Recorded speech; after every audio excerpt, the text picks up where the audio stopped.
한국경제TV 신년 기획보도 시리즈 2015 산업 트렌드. 오늘은 그 마지막 시간으로 올해 항공물류업계 화두를 짚어봅니다.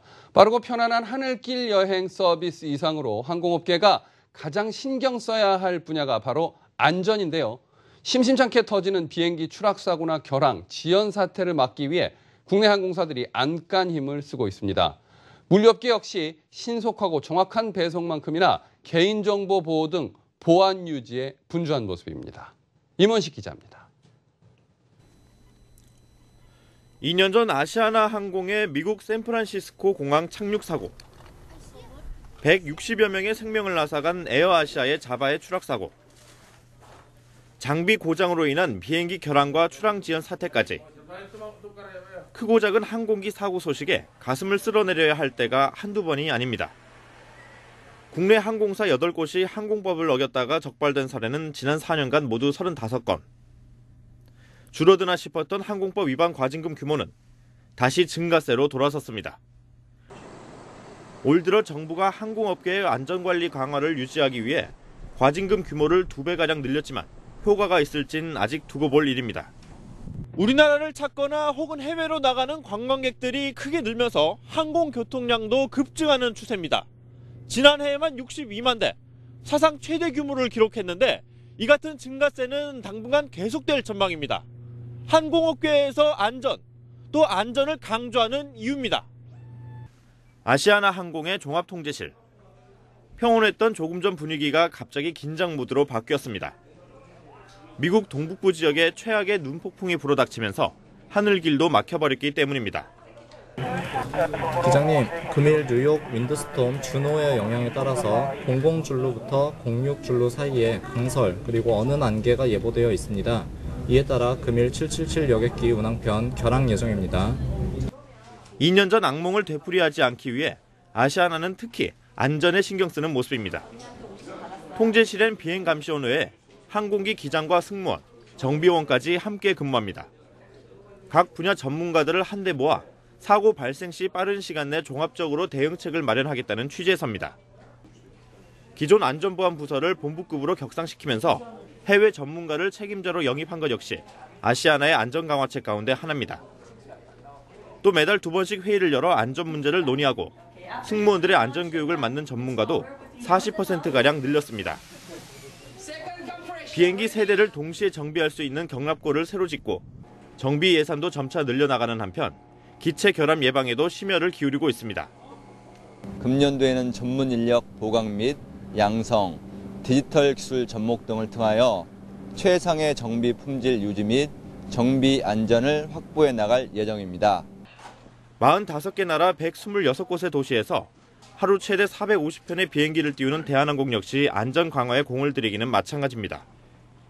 잠들지 않는 지상의 조종실이라 불리는 통제센터엔 운항과 탑재, 기상 분야의 전문가 140여 명이 3교대 24시간 체제로 근무하고 있습니다. 쉽게 생각했을 때 이제 자동차 여행을 한다고 생각하시면 내가 어디 여행지를 가게 될지, 거기 갈 때 어느 길로 갈지 그런 계획을 하는 게 이제 저희 업무인 거고, 길이 너무 막혀가지고 여기서 뭐 3시간이 지체가 됐다. 그러면 다른 길로 돌아갈 수 있는지 그런 거를 이제 감시한다는 의미가, 그런 걸 이렇게 중간중간에 수정해 가는 과정. 안전 업무를 통합 관리하기 위해 세이프넷이라는 웹 기반의 시스템을 개발한 것을 비롯해 대한항공은 매년 안전에 1,000억 원 넘게 투자하고 있습니다. 경납고 5곳에서 비행기 부품을 정비하는 인력은 3,400여 명에 이릅니다. 1, 2개월, 2년, 6년 단위의 안전 점검을 통해 비행기 결항 지연율을 세계 항공사 평균치의 8분의 1 수준인 0.14%까지 낮췄습니다. 항공만큼이나 물류업계 역시 안전 확보에 고심하고 있습니다. 택배를 받아보면 이름과 연락처 등 이렇게 개인정보가 적혀 있습니다. 상황이 이렇다 보니까 개인정보 노출로 인한 사고 위험도 점점 커지고 있는데요. 개인정보 보호를 위해서 택배회사들은 다양한 서비스들을 선보이고 있습니다. 안심 택배 서비스를 위해 택배 수신인의 이름이나 연락처 일부를 별표 모양으로 대신한 건 이미 오래.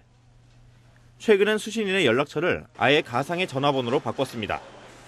임시로 부여했다가 택배 배송이 완료되면 사라지는 전화번호로 택배 이용객들의 실제 연락처가 노출될 위험을 크게 떨어뜨렸습니다. 개인정보가 노출되는 걸 굉장히 꺼려하십니다.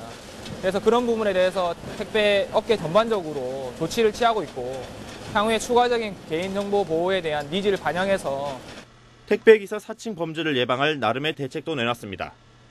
CJ 대한통운이 내놓은 이 택배 앱은 현재 택배가 어디쯤 왔는지, 택배기사가 언제쯤 방문할 건지 수시로 알려줍니다.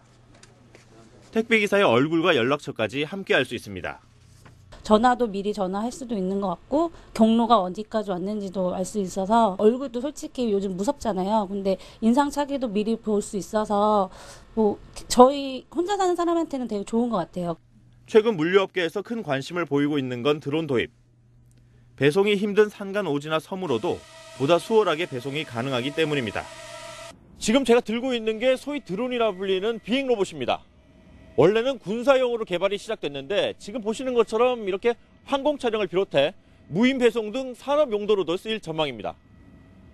올 초 미국 라스베이거스에서 열린 세계 가전 전시회에서도 드론은 크게 주목을 받았습니다.